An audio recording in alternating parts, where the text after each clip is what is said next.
good Tuesday evening. Welcome to another edition of the Tuesday Night Flight, presented to you by the Sideline Junkies. It's me, it's the big guy KG, coming through with the undefeated, incomparable, unimaginable, most intelligent basketball reference, walking encyclopedia himself, the Midnight Rider, and his junk defense. I got a kick out of junk defense. Junk defense, if it's effective, it ain't junk. But how you doing tonight, brother? I'm good, man. How you doing, man?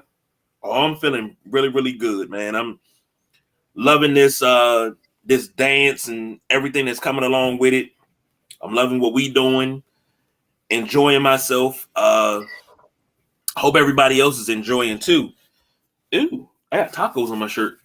Holding the lip. Sorry. All right. But it's okay. It's all right. At least you know I ate today. But start this show off with a question.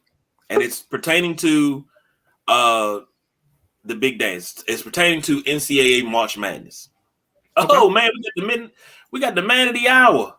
Just popped in. Oh yeah. Shit. Man of the hour. Tower power. Too sweet to ever be sour, Delonte. I'm back. Brothers, what's going on? Man? Not much. Midnight Rider, my man. What's going on with y'all? What's up? Feeling good, man. Glad to have you here. Yes, sir. Glad to be back. Got home early from work, so yep. Back in the fold. Oh well, so hey, this gonna be a three-way trifecta of dancing. So that's good. That's good. Well, I got both of y'all here. Let me ask you the question of the night. Okay. It's March Madness. Mm-hmm. It comes down to, end of the tournament. You hear that song. I promised this last night. The ball is tipped, and there you are. You're running for your life. You're a shooting star. Which version do you like? You like Luther's version, or what's my man name? David Barrett. Which one do you prefer? Me personally, I would say Luther's version. I like whatever version. Go ahead. I'm sorry. Oh no, I said a little more soulful. I like whatever one plays after Carolina. If Carolina wins it, I don't care what they play. So it don't matter. It could be Luther. It could be Sade. It could be Lil Wayne. I don't care. But yeah, definitely the Luther joint is the best. Okay, so me personally, I don't have a preference. I like to, whichever one they play, I'll listen to that one, but then, they won't play the other one. So I'll go and listen to the other one. So I listen to both every year. But I got to go with David Barrett because what was that? NCAA basketball 06. That was a part of the soundtrack. So I heard that every time I walked into the arcade or I walked into the Unlockables or something like that. So it's been, 15 years? And I've heard that song over and over because I'm still playing NCAA 2006 because we don't have any college basketball games. Yeah. So I'm still playing that. And I had one college baseball. I never played that. Any good? Oh heck yeah! It was because the way they did it kind of like they would do the football and the basketball. Only thing I can't remember is what the recruiting was like. But I'm thinking that they had the same thing where you recruited the players and built your team. I know I did about 5 or 6 seasons on it. See, that's the part I miss about college football is the recruiting process. And when you play that with multiple people, it's so tough. But it's so fun because you got an A+ athlete that's a 5-star, and he's a part of your pipeline, and he's a part of somebody else's pipeline who's another 5-star school. Because I'm always Notre Dame, and that prestige always wins over everybody. But you battling with somebody like a USC or Alabama, I miss that. I miss that something terrible. I really do.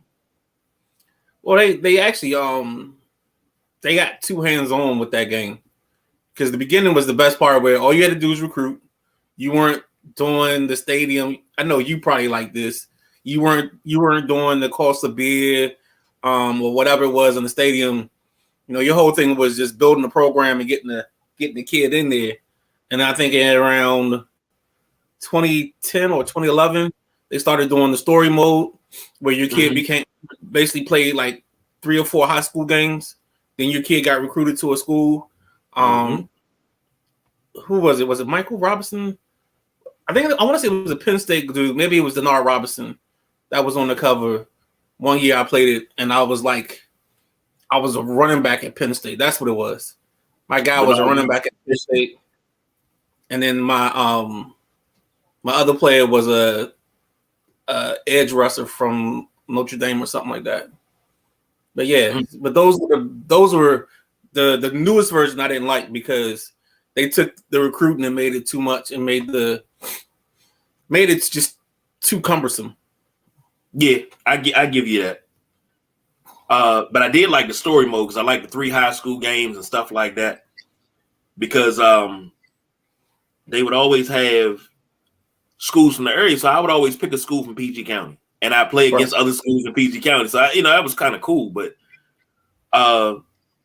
what did I have? I had a quarterback that went to Maryland and a running back that went to Notre Dame. And I made sure I had a 4.0 and I led the league. I led the nation in rushing. I was like, you're not getting me off this field at all. Won the Heisman my junior year and had the offer to go ahead and walk, and I wouldn't even walk. I saved my senior year. I was going to get my degree by hook or crook, so. You can't get a job with that. You say what? You can't get a job with that degree that you got off of NCAA football. No. I mean, you put that on your resume, it might not go too far, but hell, the degrees that we work hard for, you still can't get a job. Hey, this is entry level. You got to have 5 years experience. Well, I got a degree. Well, you still get $12 an hour. So, I mean, hell. All right, let's go dancing, fellas. Let's get it. Go ahead and switch this on over. Come on. Don't stall out on me now. There you go. That looks clear. Well, maybe I cleaned my glasses off. Now, we did the South and the East yesterday. I'm getting the evil eye right now. We did the South and the East yesterday, so we got the Midwest and the West today. So starting off with our first game, number 1 Houston versus Northern Kentucky, and we got more information today. Here we go. I'm not on camera. Oh man, my screen just got better. Houston is a 31-3 team overall. Net rank is first. 1-1 versus top 25 opponents. The strength of schedule is 38. I always say strength of schedule means nothing. It really does, because you can have the number 1 strength of schedule and run through everybody and go undefeated, and they still will have you lower than low.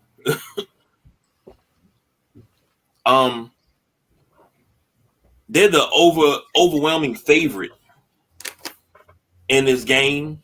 This is going to be plus 20 something.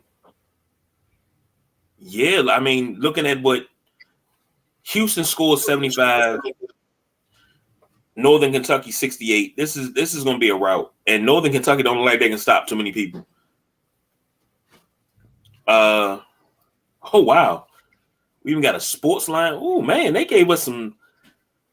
Okay, all right. Go to the sports line. All right, where we at? Sports line. Matchup notes. Yeah, that's just saying that they're a heavy favorite. Mm-hmm. I like this. Now, if we had this last night, I think we probably wouldn't have had a Deborah Cox game, but we got something. So 1 versus 16. Nah, I still would have done the Deborah Cox game because I feel like you get one of those every year. I just might want to explain to the people what the Deborah Cox game is that weren't here yesterday. Y'all was about to ask. Like, what is that? For those that were not here last night, our version of a Deborah Cox, and this is what I call them. When you have a low seed like a 12 or a 13 that makes it, and they go against a 15 or something like that, that kind of snuck their way through. You know, you got to look at that and how did you get here? You're not supposed to be here. You know, you got to start singing Deborah Cox, man, because you can't understand, you can't fathom why in the world they're there, but they are. So Houston versus North Kentucky. Looks like they aren't showing the numbers for. Maybe I need to go into the NCAA. Hold on. Oh, I'm taking Houston. So, Delonte.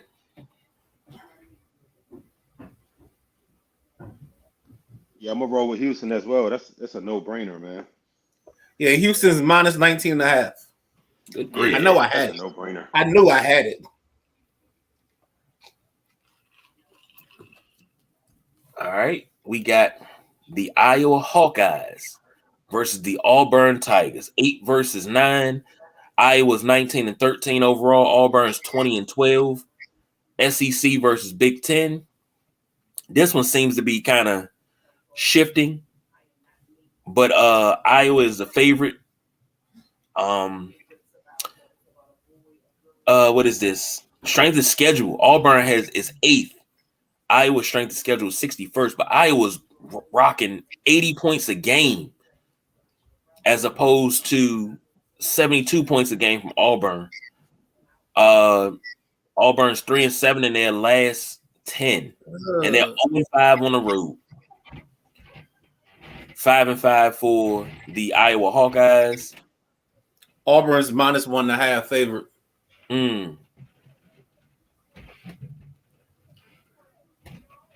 In this game, I would take. Yep, I would take Auburn. Delonte. I'm gonna take Iowa. Like them dudes. I watched them against Maryland, and they definitely put up points. So I'm gonna take Iowa in this one. All right, you the tiebreaker. Jeez, I knew y'all was gonna do this to me tonight. I just had it come in later.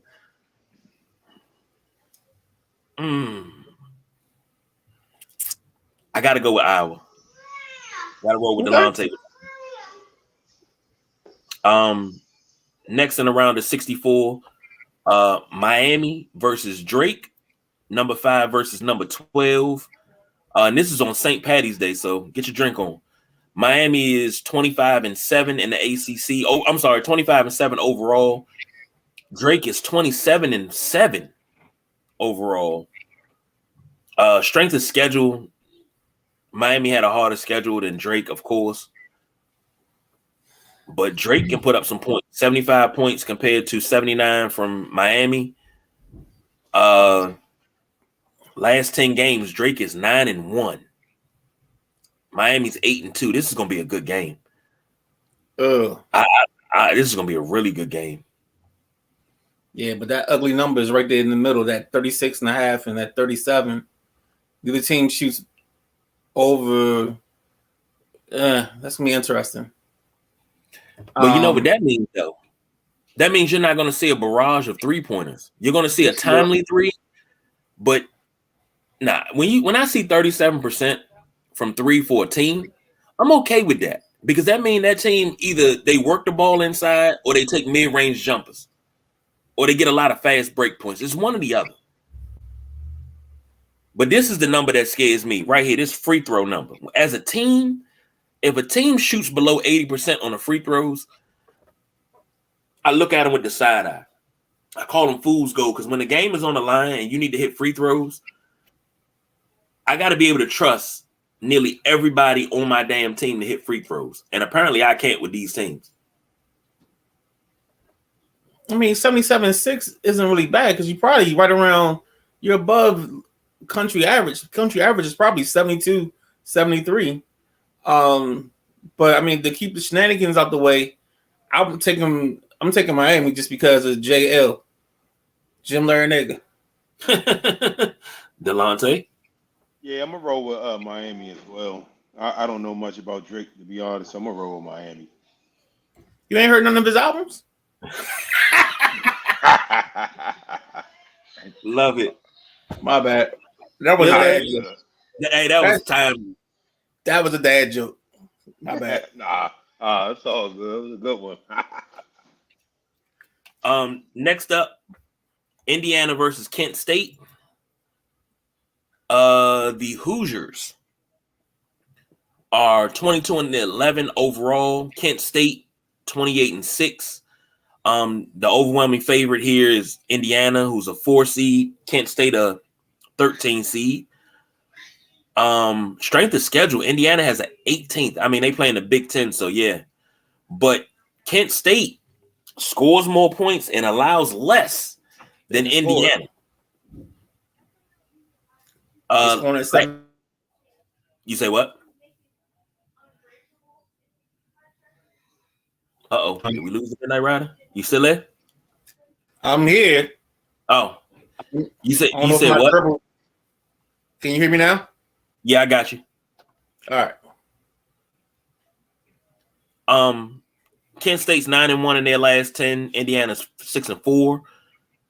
And Kent State doesn't shoot threes very well. Indiana, look at that. 49% field goal percentage. I love to see that. You love to see it. So, Indiana, Kent State. I'm going to go first and say Kent State. Men and women live numbers. Indiana. I like Indiana. If you can hear me. Yeah, same here. I'm going. Yeah, we're going for Indiana. Okay. I got no problem about being out vetoed there. Next up, Iowa State versus either. This might not have anything because we still got Mississippi State, and that's the playing game. Mississippi State versus Pittsburgh. Iowa State, Mississippi State don't look too good against top 25 teams. 10th schedule for Iowa State. 10th in strength of schedule. And they look like they're a very defensive team, only holding teams to 62 points, but scoring 68. But Iowa State is 3-7 in their last 10, compared to Mississippi State being 6-4. And these guys can't shoot threes at all. That says a lot. And they can't shoot free throws either. Somebody write that down. 674, 647. That number need to be played tonight. Somebody get out and play. Oh, shoot, it's too late. You got to play at midday tomorrow. I'll play that joint. I was gonna play it tonight at Safeway, but I was too late. Knock that out at midday. 647, 674 combinated, baby. Any money you get, send it to cash. Send a little piece of it. You know, we'll take $2-3 off of it. But Iowa State's 19-13 overall. Mississippi State's 21-12. So who we picking in this one, gentlemen?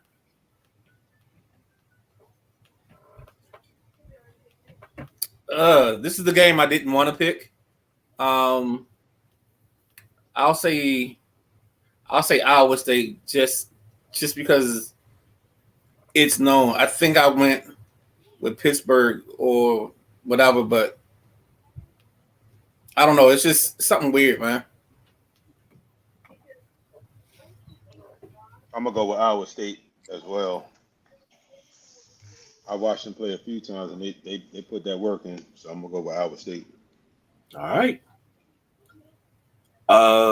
Next up, how many games we got? After this, we got 2 more games in this bracket. Well, 2 more games in the first round because we're gonna finish out our bracket before we go to the next one. But my youngest son's namesake, Xavier versus Kennesaw State. For those who don't know, Kennesaw State, I believe, is located in Georgia. Xavier is 25-9. Kennesaw is 26-8. Strength of schedule, 34 versus 152. Xavier can score some points. 81.41 points per game. And they're holding their opponents to 74, as opposed to 75.26 and 68 for Kennesaw. Last 10, Xavier 6-4. Kennesaw State is 8-2. I got it. And these kids can shoot. Xavier's 49.4% field goal percentage, 46.2 for Kennesaw State, and Xavier's in the top 10 in the country in shooting. I'm guessing this is overwhelming. Yeah, that's why I say overwhelming consensus. Yeah, definitely a Xavier. No brainer. All right. I mean, the only time you're taking Kennesaw State is if this is one of your brackets where you try to get a little cute. You try to stay off the chalk. Mm-hmm. And I think we've done that for the most part with this bracket. But we still got other brackets, and I'm sure we're going to have to do 10, 12 brackets to really see what we're doing. But next up, Texas A&M versus Penn State. If this was the early 90s, I would have said Penn State all the way. But this is not. Texas A&M is 25-9. Penn State is 22-13. Penn State had the hardest schedule with 28th in strength of schedule. They're about even when it comes to scoring, 73 versus 72, giving up 66, giving up 68. This is probably the two most even matched teams so far. 8-2, both of them in the last 10. Here's what let's see these shooting stats. Yeah, that's what the disparity is. Top 10 in 3-point field goals is Penn State. I'm sorry, top 46% from the field compared to 43% for Texas A&M. Texas A&M shoots field goals better at 75%, almost 76%. What you gentlemen call it? I say Penn State. I don't want to pick them, but I'm gonna pick Penn State as well. They're one of them streaky teams, man.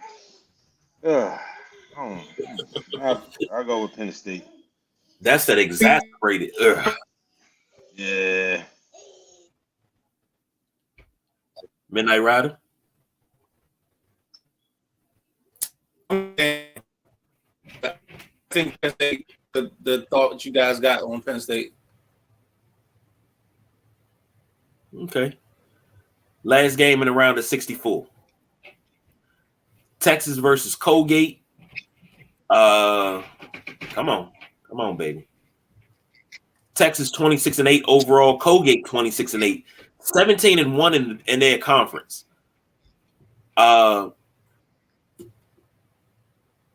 They almost even. Texas scoring 77 points. Colgate scoring 78.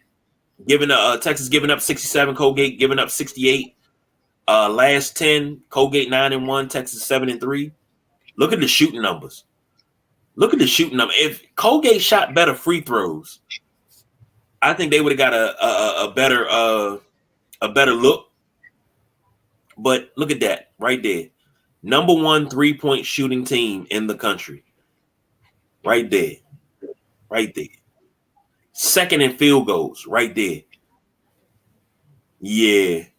Unless this comes down to free throws, I say Colgate wins this game. But that's just me. No, I think Texas is going to be too athletic out front on them and extend their defense. Mm-hmm. That's what I would do if I was Texas. Make them tired, make them play 94 feet because they're probably not used to our speed and our athleticism. So I would be Texas. I'm going to roll with Texas as well. I think it's going to be close. But I think Texas, they'll pull it out. Probably be, like a possession type thing at the end. But yeah, give me Texas. Okay. Let's see if they give us stats. Now we into the round of 32. See if they give us any stats here. Oh yeah. Houston versus Iowa. Okay. Looking at this, they match up pretty well. Iowa scores more points, but Houston gives up less. Last 10, Houston 9-1, Iowa 5-5. Tail of the tape. These are two decent shooting teams. But like I said before, I hope it don't come down to free throws. Who moves on, gentlemen? Houston. Yeah, I say Houston. I think this is another situation where when you got a team that's not as athletic, you got to make it an athletic ball game and make them swim upstream. Do something they're not used to. You want to speed them up because, I mean, it's Iowa. They play in the Big Ten, so they're probably going to run through their sets. They're probably going to be setting their offense. They're going to make the extra pass in their offense. So you got to speed that possibility up. So there's really no pressing team that I can think of off the top of my head in the Big Ten. So you got to give them something they haven't seen all year. I agree with that. Next up in the round of 32, number 4 Indiana versus number 5 Miami. We'll pull that up. The overwhelming favorite, of course, would be Indiana because they're the higher seed. Miami's 8-2 in the last 10, 6-4 for Indiana. Both teams top 15 in field goal percentage. That says a lot. Look at that. Look at that. That right there. That says a lot. I mean, I don't like it to be under 80, but it says a lot. So who we going with the advance to the Sweet 16, gentlemen? I'm going to take Indiana. I normally don't go against JL in this situation, but I think Indiana is going to win it as well. Something about that club that I think with their length and their athleticism, they can make the game real interesting real quick. And they're kind of unique. And I think sometimes Miami gets in his own way on the offensive end. Okay. So we got Indiana. All right. Next up, Iowa State versus Xavier. And Xavier, it seems like, okay, if we're going chalk, we're good. But Xavier scoring 81 points a game, giving up 74, but Iowa State's only giving up 62, but scoring 68. Look at that. Top 10 in shooting. And teams that can shoot, look at that. Teams that can shoot go pretty far in the tournament until you have an off night. But teams that can shoot. I say Xavier.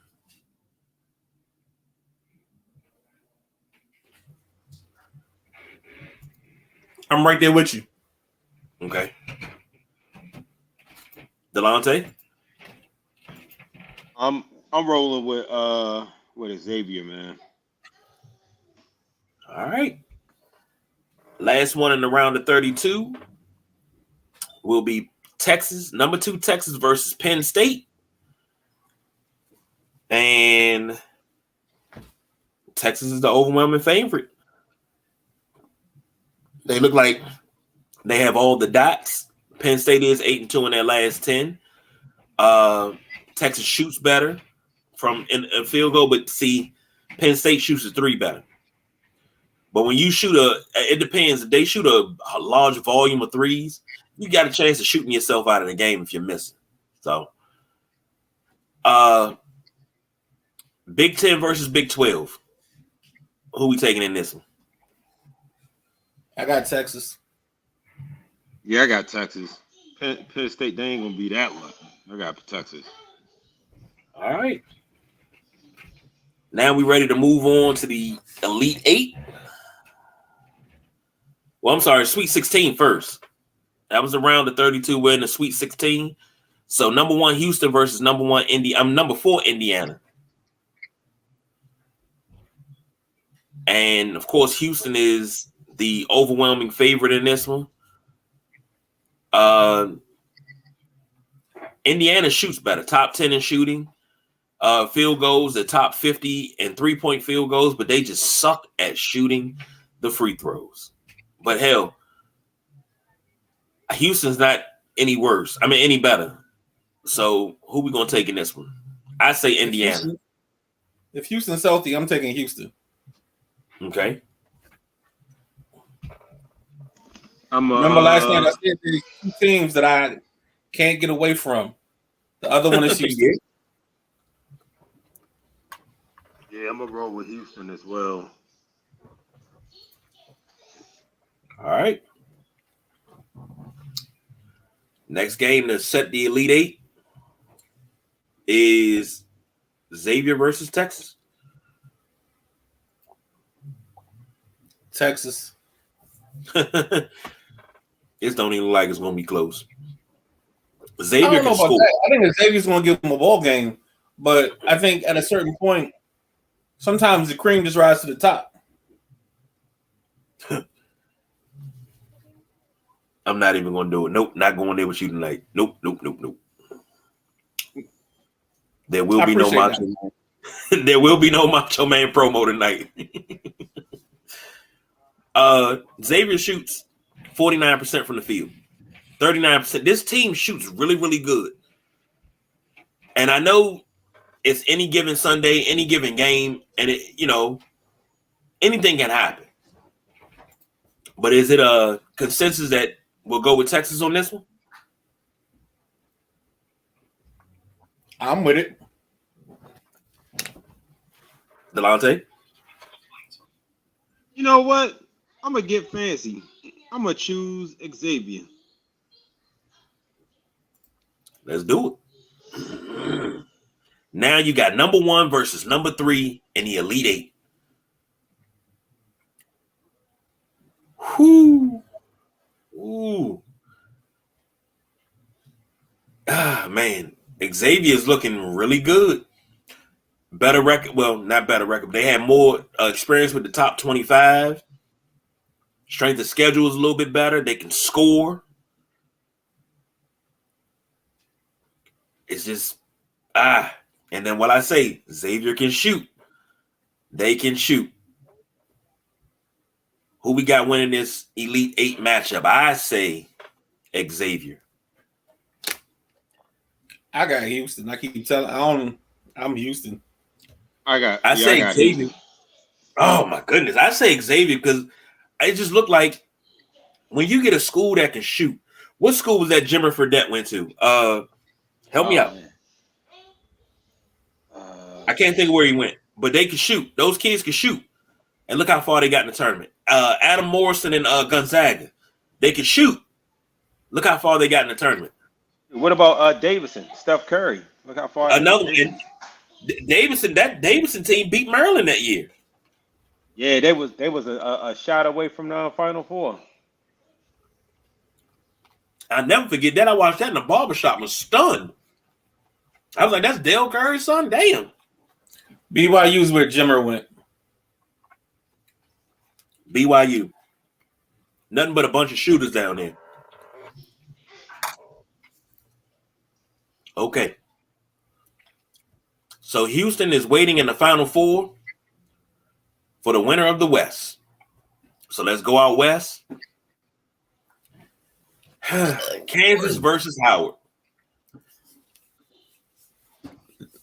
Come on. These numbers of course, everybody's picking Kansas. Howard MEAC championship. I ain't mean to laugh. My bad. Howard scores more points. Strength of but schedule. That 302 strength of schedule, boy. Woo! Yeah. But you got to realize that's a small school. 8-2 in their last 10, both of them. Damn. So this type of game. This type of game. Go ahead. I'm sorry. No, you're good. I think this is the type of game that Howard has to. This is when you got to manage your emotions. You can't let the first 3 to 4 minutes of the ball game get you out of character. You got to stay in your game. Play whatever your sets are. I would even go whatever our best couple sets are early off. I would start the game with that so we can try to get in the rhythm. So that way we can kind of manage the emotions. Because this looks like one of those games where if you let the emotions go too far, you're going to be looking up at the clock and it's going to be 32-12, and Kansas they're gonna be singing Rock Chalk Jayhawk all throughout the building. Rock Chalk Jayhawk. Oh my goodness. So it'll be nice to see Howard on TV, but we're not taking Howard in this win to win this game. Mm-mm. I wouldn't even take Howard to nothing. But, congratulations on the MEAC championship. You know what I'm saying? Local team, and as far as I'm gonna go with it. Okay. Hate to see it. Yeah. Arkansas Razorbacks versus the Illinois Fighting Illini. I used to hate Arkansas with Corliss Williamson. When he got to the league and he couldn't score and they was calling him Scoreless Corliss, I loved it. I couldn't stand that dude.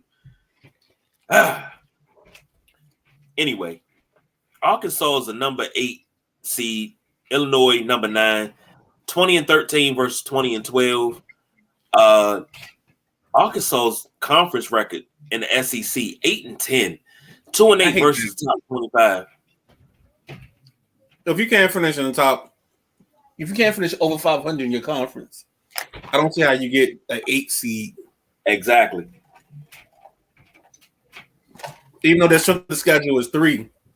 What was their RPI? That's what I want to know. I want to know what their RPI was. Go down to the important part. Here we go. Shooting. 47% for Arkansas, 45%. These teams cannot shoot at all. This is I wouldn't be surprised if they got a bunch of big men on the floor. This is about who. I was actually going to pick Illinois beforehand, but I think I'm going to stay with Illinois now. This is a coin flip if I've ever seen one.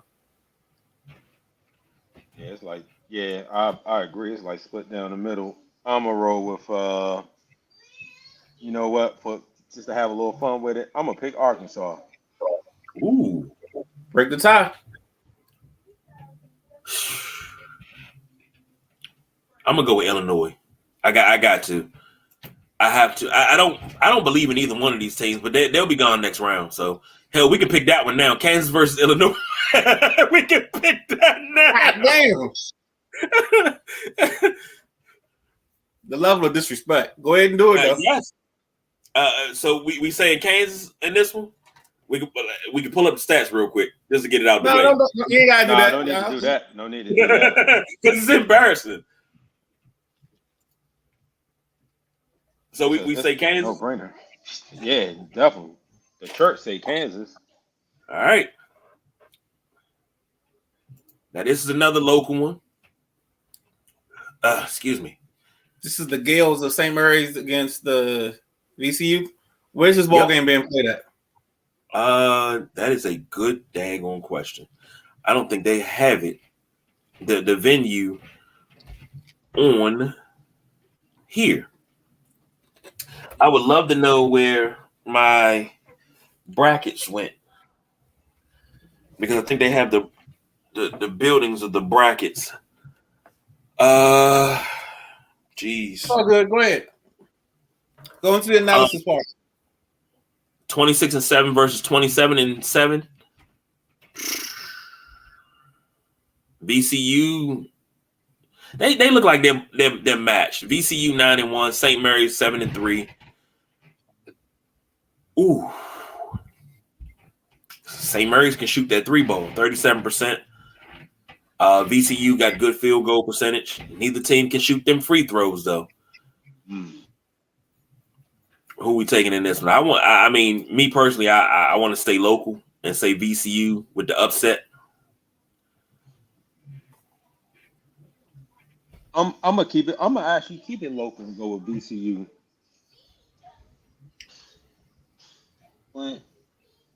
I was gonna go VCU just because when you play out west and the only competition you have is Gonzaga, sometimes when you play these other teams, you get a shell shock. So I was gonna go VCU as well. VCU it is. Boom, boom, boom, boom. For some odd reason, if I'm not mistaken, the West is starting out. They got it starting out in Albany, New York, I believe. I don't know why. Because they do the sub pods.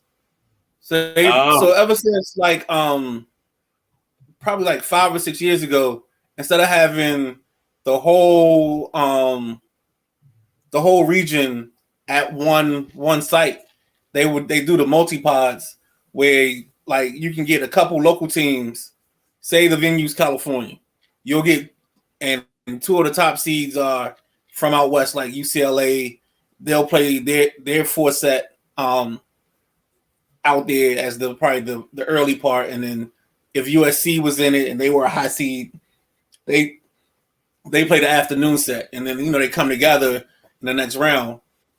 That way, you keep the travel down for a lot of the teams, and then you also keep it where you can pretty much kind of ensure yourself a packed arena because you ain't got to worry about if teams can travel well.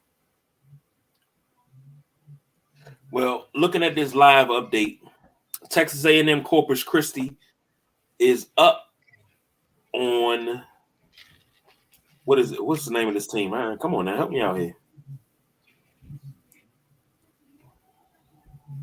Well, they up on them 53-43 right now with 9:32 to go in the second half. So UConn versus Iona.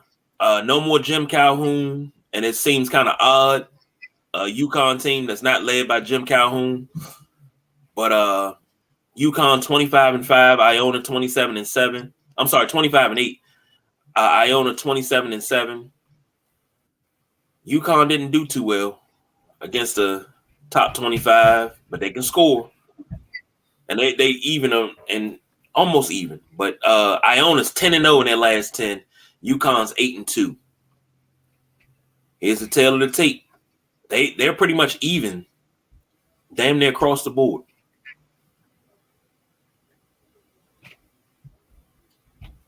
So what y'all say?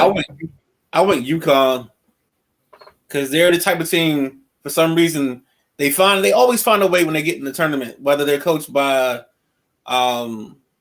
Calhoun, Kevin Ollie, yep.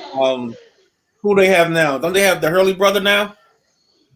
I think they got Danny Hurley as their coach now. I think they tend to get on runs, and I think this is the time for them to try to get hot a little bit and make some noise. Yeah, Dan Hurley. Yeah. So we all go UConn? Have you seen the tech he got earlier this season? No. Wait, if you look up Dan Hurley tech, there's a tech he gets early on the season in a game, and the official is really wrong for giving him the tech. But of course, he milks the crowd. The crowd gets hyped. It's a nice scene. Mm-hmm. See, I think we probably can put a whole show together on all your techs, can't we? I got all my techs in Virginia. I think I got 5, and 4 of them are in Virginia. I think I only got 1. And I got to double check I got to double check that. I don't even know if I got 1 in Maryland. I think they're all in Virginia. Impressive. One's at Ireton, one's at the Potomac School. Paul VI. That's 3. I can't think of the other 2, but yeah. We're going to have to do a show on that. Oh. I got 1 at some... Yeah. Yeah, I got. Yeah. I earned them. I earned all 4 or 5 of the texts I got. I earned all 5 of them. I made sure that. Please don't tell me you went full Jackie Moon. Nah. So one involves a clipboard being thrown down and breaking in half, and the bottom part of the clipboard flying into like the second row. Yeah, because we were at the Potomac School. We just couldn't get any calls. And then I mean, I don't want to talk about that, man. We got a show for that. I can do that later, man. Oh, so it's safe to say they yell out, "Suck my cock! I'll murder your family." Yeah, no. They were all respectable. The most disrespectful I got was walking on the court, like trying to just talk to the ref, like, "Yo, what we doing here?" Mm-hmm. That was at 4-6. Like, I was like, I just need to get a call. Maybe I need to see if your whistle works on this end of the court. And he was like, "Of course it does." I was like, there we go. Oh man, we got TCU versus either Nevada or Arizona State. TCU 21-12. Strength of schedule is 49 for them. I don't. This game is tomorrow, I believe. Nevada versus Arizona State. Sheesh. Arizona State cannot shoot at all. This is a game you take the under. Okay. You hammer the under. So this might be a under. This might be a 124 under or something like that. Go ahead. I'm gonna try to find the under. Okay. So we take TCU. TCU with this one. Yeah. I'm rolling with TCU as well. All right. The aforementioned, we were just talking about Gonzaga and how they went far with Adam Morrison and that crew. Gonzaga versus Grand somebody. Damn, I hate when they don't have a whole entire school. These new schools, boy, they be cropping up. I mean, I know they're not new schools, but good grief. That's not Gulf Coast? Nah. It's Grand something here.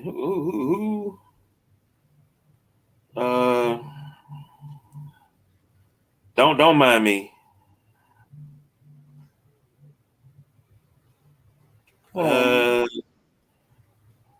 Grand Canyon?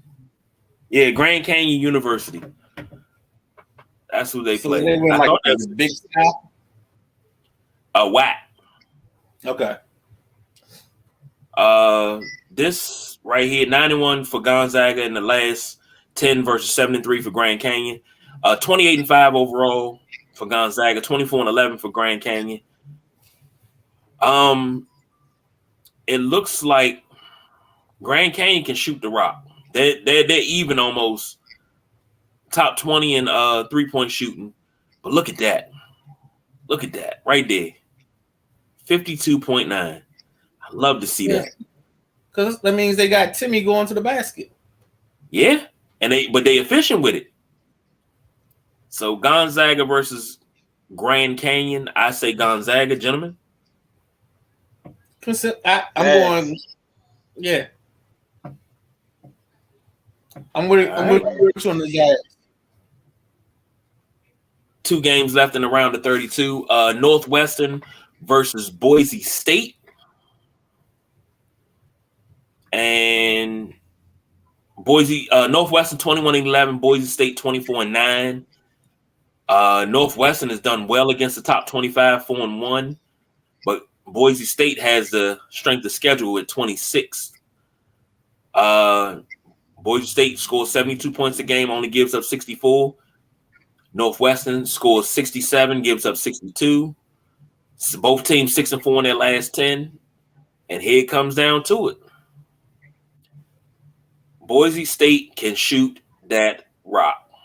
45% from the field, 36.5% from 3-point, and 73 from the line, compared to 40 from the field for Northwestern, 32% from behind the line, and 75% from the free throw line. Gentlemen, I say Boise. Yep, I'm gonna roll with Boise. Ooh. I'm gonna roll with Boise. I watched Northwestern play a few times this season. I wasn't impressed. And final game of the round of 32 is UCLA versus North Carolina Asheville. Watch Asheville be able to shoot it. Asheville probably shoots 33s a game. They probably shoot it at 38.5%. Watch, go ahead, scroll down. Look, if you right, I'm getting up and walking out. 29-5 is UCLA. 27-7 is NC Asheville. Strength of schedule is to UCLA because they play in the Pac-12. UNC Asheville scores 75 points a game, and gives up 68. UCLA scores 73, gives up 60. Tail of the tape. 9-1 each one for last 10. Damn it, you was damn near right. 47% for UNC Asheville, 39% from three, top 10 in 3-point shooting. Only 69% from the line. UCLA, 45% from the field, 34% from behind the arc, and 72% from the line. Gentlemen? I think Asheville will keep it close. I mean, they've been threatening teams the last couple of years, but I think UCLA pulls it out at the end. I'm gonna roll with UCLA. Yeah, I agree with Ben. This is definitely gonna be one of them entertaining games at first, but I think UCLA they'll right the ship and pull away. I would say UNC Asheville because that would have created a good Deborah Cox matchup right here. Number 10 versus number 15. So that would have been one of that. Hey, how did you get here? Let's start from the bottom and work our way up. UCLA versus Boise State. Number 2 versus number 10. Of course, UCLA is the favorite. However, Boise State had the harder schedule, and they look about even. Both teams shoot 45% from the floor, 36% for Boise State from behind the arc, compared to 34% for UCLA, and Boise shoots 73.5% versus 72.2% from the line for UCLA. UCLA. Ew. I'm sorry. UCLA.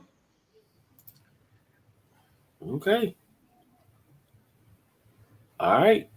I was gonna say Boise. I mean, when you're looking at paper, it's easy to look at stats and look at paper and be like, oh yeah, this team's gonna win, but we know that's not gonna happen. Next up, and this is the round of 32. TCU 21-12 versus Gonzaga 28-5. Tail of the tape for this one. Look at that. Gonzaga 52.9 versus 45.7. Top 15 in shooting the three. This is a no-brainer. I'm sorry. You only had to, and they even in free throws, but I'm saying the Zags. I was gonna take TCU. Ooh, Delonte with the tiebreaker. I'm gonna take I'm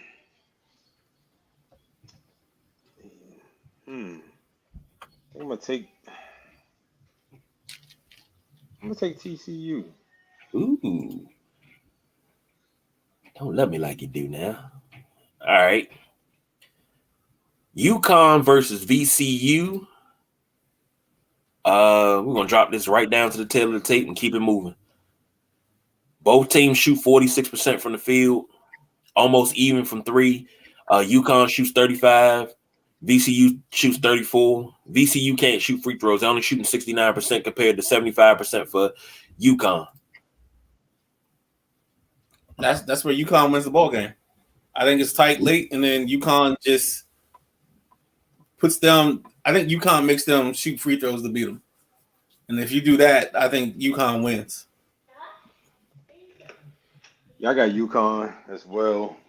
I think they'll pull it. They'll pull it through down the stretch. All right. The Sweet 16 is set. Let's see who goes to the Elite Eight. Let's start off with TCU versus UCLA. Tail of the tape, baby. Let's go to the video tape. Both teams shoot 45% from the line.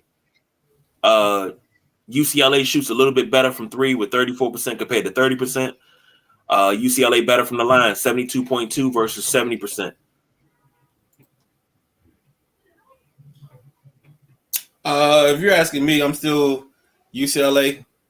Something about that team. I saw them a couple times late, and then the power of Matt Cronin, man. I think they finally bought in or got into his system. I think they're gonna be okay, and I think they're a little bit older team. I like older teams this time of year.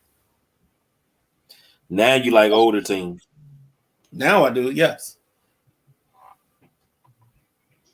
Now he likes older teams.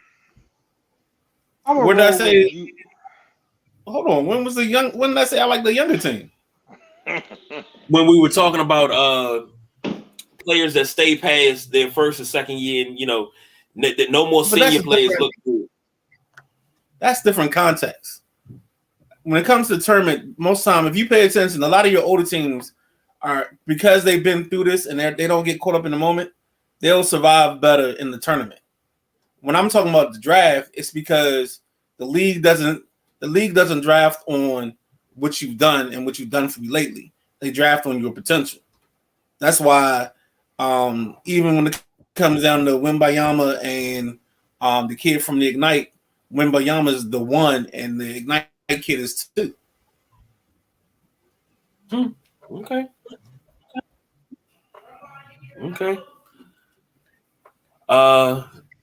Delonte.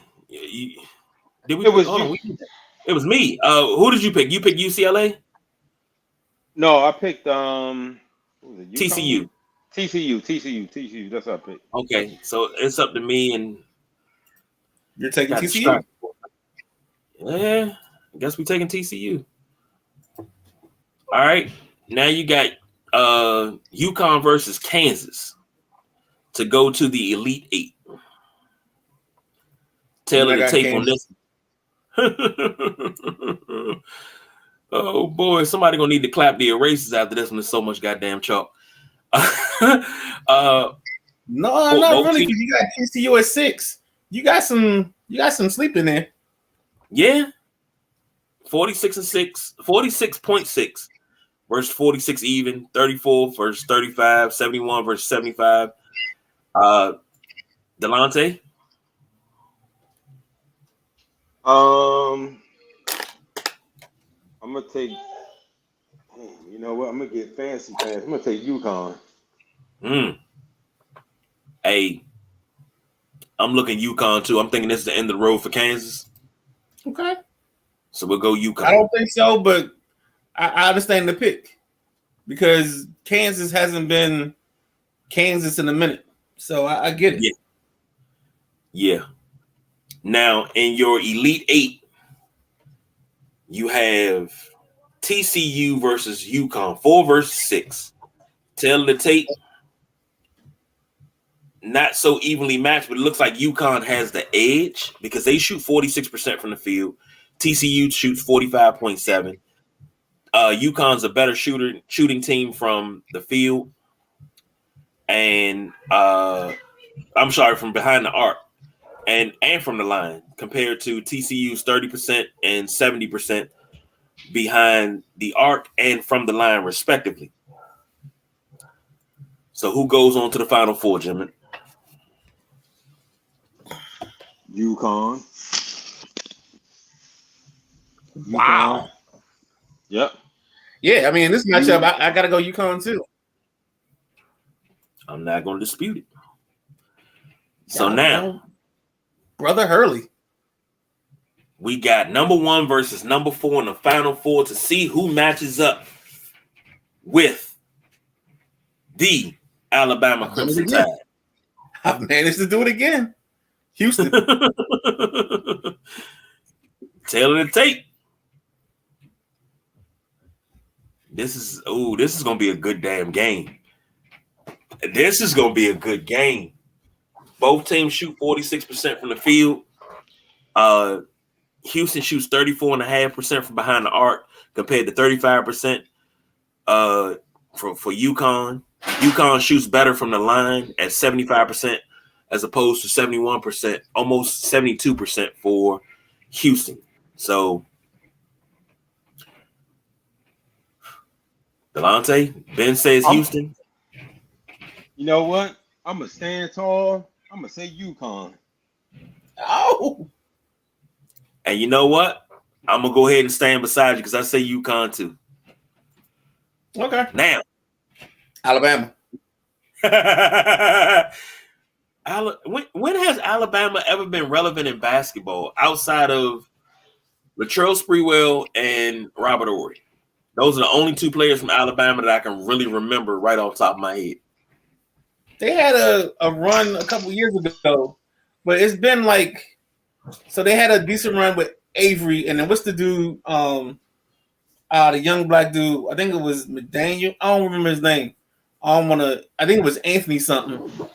He had a run, and then he moved on and got a job somewhere else, and then kind of fell off the map. Avery fell off the map, but it's just if you give me one team I don't have beaten Alabama, to be honest with you, it's Houston. I mean, I'm sorry, Alabama losing to is Houston. Well, and then I think they have one bracket in CBS where they lost to Marquette. Taylor the tape on this one. Alabama shoots 44% from the field compared to 46% from UConn. 33% from behind the arc compared to 35% for UConn. 72% from the line compared to 75% with UConn. And the consensus pick right now, user picks, is saying that UConn has a 2% chance winning it, chance of being picked.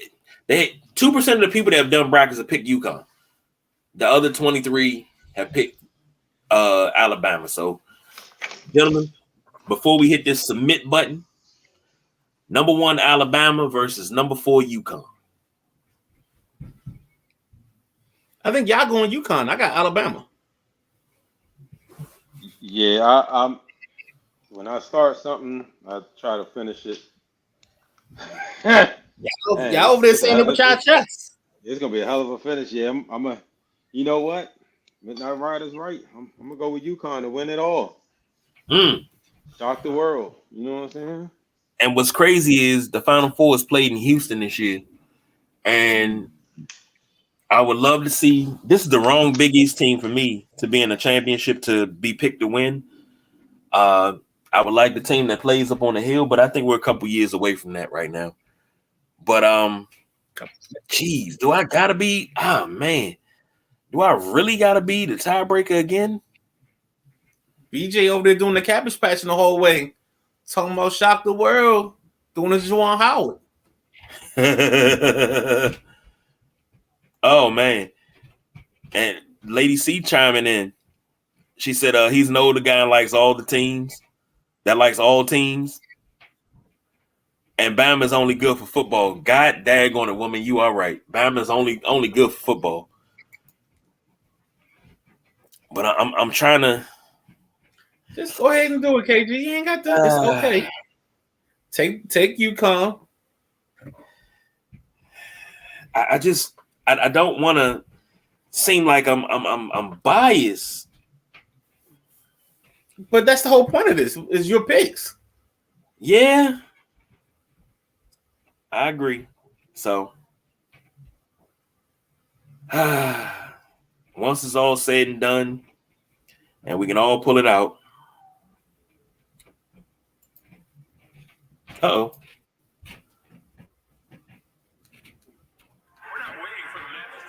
Uh-oh. I think I hit the wrong button. Well, I thought you were about to play your one shining moment. Well, I was. It's coming.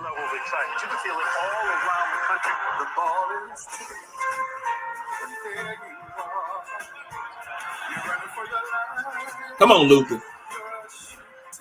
Hey, you gotta watch how long you play that because you know you might have to pay for it. You play it too long. Look. Oh, I want to go back to my bracket. I would love to go back to it. What if Maryland win it? Sorry, now let me stop. Hey, I thought about that. Yeah. We're going to name this thing Sideline Junkies Podcast. Come on now. The Terps win the national champ. I'm like, what? They ain't got the armor yet. No, yeah, definitely not. I like the direction, but Yeah, they need a couple more pieces. I want to see what the I want to see what kind of love they get out of the portal this year.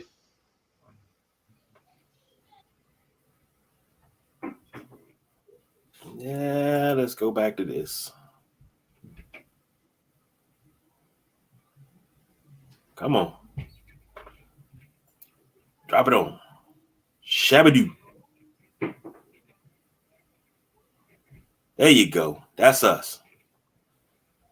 Now, gentlemen, we actually went longer than what we intended to, of course. However, that's the analysis. Yeah. And that's all we got. We got we got a women's bracket too. I'm gonna do a women's bracket by myself. Okay. I'm saying we can't do a whole show with a women's bracket. No, because we do that. It's easy because if we did a women's bracket right now, I tell you straight up, look, it's South Carolina all the way. Don't even worry about it. Don't worry about nothing. It's South Carolina all the way. My girl Dawn Staley gonna show you. Because I think Indiana's a 1. Indiana's a 1, so that's a surprise. Okay. I think Maryland and UConn are both on the 2 line. Mm-hmm. So you got some stuff out there because I think Notre Dame's a 3. So it's a little something on those lines. Because I went through one earlier. Sometimes I do a women's chalk. Sometimes I do a women's bracket with like the 5-12 upset and play around a little bit. But once we get to about the final, whatever the best teams are I have available, I think I normally stay chalk the rest of the way. Unless something stands out. You don't see too many upsets in in women's basketball. You see more than you think. You see more than you think because it's not so your upsets aren't at the 1, 2, 3 line. Their upsets are at the 8-9, the 7-10, the 5-12, the 4-11. That's where you see the women's game give you a little bit different. But once they get to the powerhouses, it goes back to the chalk for the most part.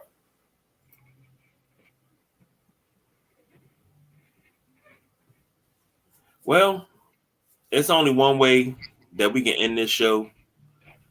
And I got to do it because I'm absolutely in love with NCAA basketball and all of that. So just because we are who we are. Hold on, let's go that one. Come on. There you go. I hate it. They're going to make you do the second commercial just because. Yeah, just because. But thank you, YouTube. All right, KC trying to get the Boston paying some big bucks. Hey, it's only fitting we leave out on one shining moment. So, thank you all for joining us tonight. Hope you all got your brackets in. The ball is and there you're running for your like I said, thank you for joining us tonight. I hope everybody got their brackets in. I ain't want to put too much time on that because if I did, you got to pay. But we are the Sideline Junkies. You know our motto. We don't do no overtime, y'all. We are out of here.